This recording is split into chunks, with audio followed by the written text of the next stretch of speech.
Subscribe to our YouTube channel and press the bell icon to get the latest updates.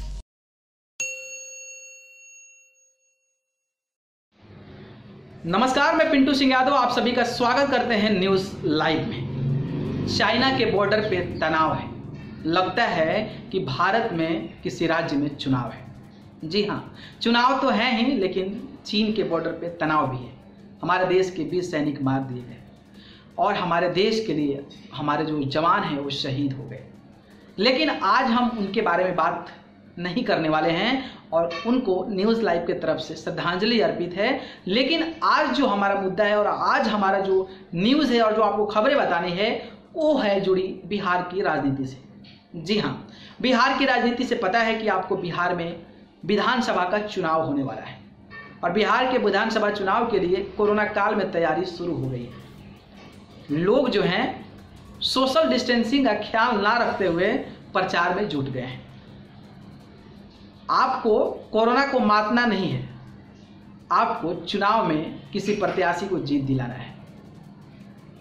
आप इसी से अंदाजा लगा सकते हैं कि एक नेता जब चल रहा है तो उसके पीछे चलने वालों का हुजूम लग जा रहा है। लोग इसी से आप अंदाजा लगा सकते हैं कि लोग अपने सेहत के प्रति, लोग अपने हेल्थ के प्रति अपना कैसे ख्याल रख रहे हैं।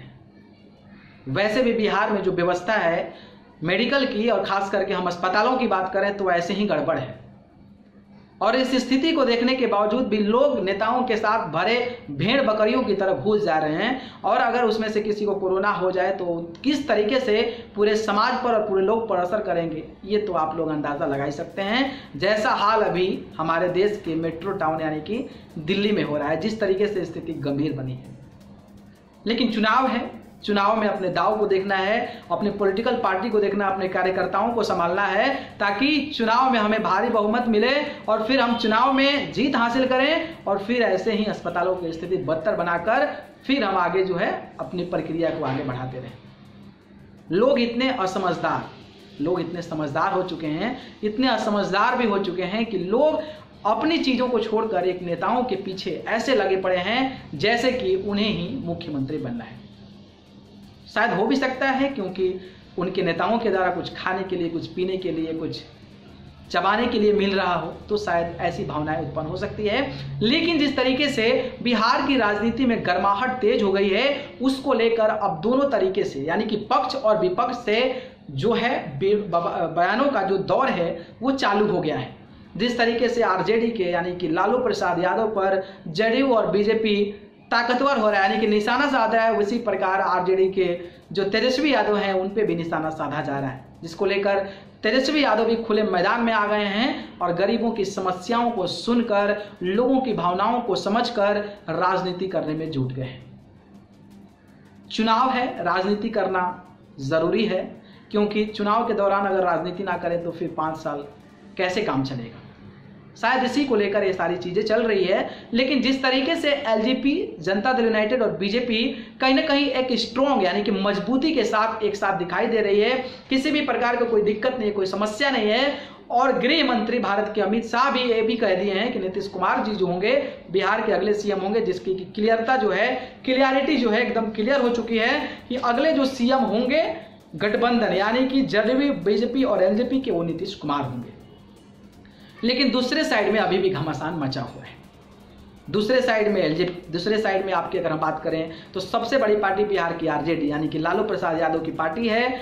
इसके बाद अगर हम बात करें तो कांग्रेस पार्टी है। इसके बाद आपकी अगर बात करें तो राष्ट्रीय लोक समता पार्टी यानी कि उपेंद्र कुशवाहा की पार्टी है। हिंदुस्तान अवाम मोर्चा यानी कि जीतन राम मांझी की पार्टी है। तो वहीं वीआईपी पार्टी है आपके साहनी जी की यानी कि मुकेश साहनी की पार्टी है। और ये सारे लोग जो हैं महागठबंधन में शामिल हैं। लेकिन एक साइड तो क्लियर है कि मुख्यमंत्री नीतीश कुमार होंगे, लेकिन दूसरे साइड जो है कहीं ना कहीं अपने आप में लड़ाई शुरू हो गई है। और ये लड़ाई जो है 2019 के विधानसभा 2020 के विधानसभा चुनाव में कितना असरदार होगी ये आप अंदेशा लगा सकते हैं, जिस तरीके से 2019 के लोकसभा चुनाव में हुआ था। मांझी कुछ और बोल रहे हैं, कुशवाहा जी कुछ और बोल रहे हैं, वीआईपी पार्टी के सुप्रीमो जो है कुछ और बोल रहे हैं और कांग्रेस जो है अलग ही मामला अलाप रही है। वहीं आरजेडी जो है वो कोऑर्डिनेशन कमेटी के लिए तैयार तक नहीं हो रही है। जीतन राम मांझी चाहते हैं कि सभी पार्टियां मिलकर एक कोऑर्डिनेशन कमेटी की गठन करें, ताकि वहां से डिसाइड हो कि कौन कहां से चुनाव लड़ेगा, कौन कितनी सीटों पर चुनाव लड़ेगा, ताकि अभी से फैसला कर वहां पर मजदूर कैंडिडेट यानी कि मजदूर जो मजबूत उम्मीदवार को वहां से खड़ा किया जाए, ताकि आने वाले समय में हम चुनाव आसानी से जीत सकें। लेकिन आरजेडी इस बात के लिए तैयार नहीं है। आरजेडी सोच रही है कि जो पार्टियां हैं और हमें दबाव बनाने के लिए ऐसी कोशिश कर रही है। वहीं इनके प्रवक्ता ये भी कह रहे हैं कि जीतन राम मांझी जी अगर कोऑर्डिनेशन कमेटी नहीं होती तो आपके बेटे राजद कोटे से एमएलसी नहीं चुने जाते। अब अपने ही पार्टियों में इतनी सारी चीजें होने लगी है, तो फिर सोचिए कि चुनाव के दौरान इनका क्या होने वाला है। कोई सुनने को तैयार नहीं है। आरजेडी जो है कोऑर्डिनेशन कमेटी बनाने को तैयार नहीं, तो वहीं जो है जीतन राम मांझी अलग ही अलाप रहे हैं मामला।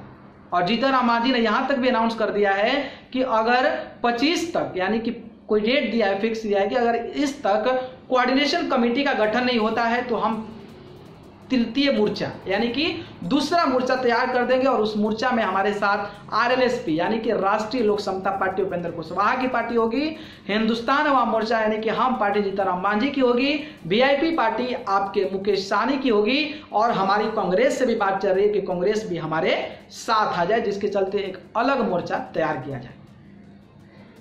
आप सोचिए कि अगर महागठबंधन बिखरता है और इस प्रकार की चीजें होती है तो ये लाभ जो है वो कहीं ना कहीं राजग को होगा। राजग कहने का मतलब जनता दल यूनाइटेड, बीजेपी और एलजेपी को होगा।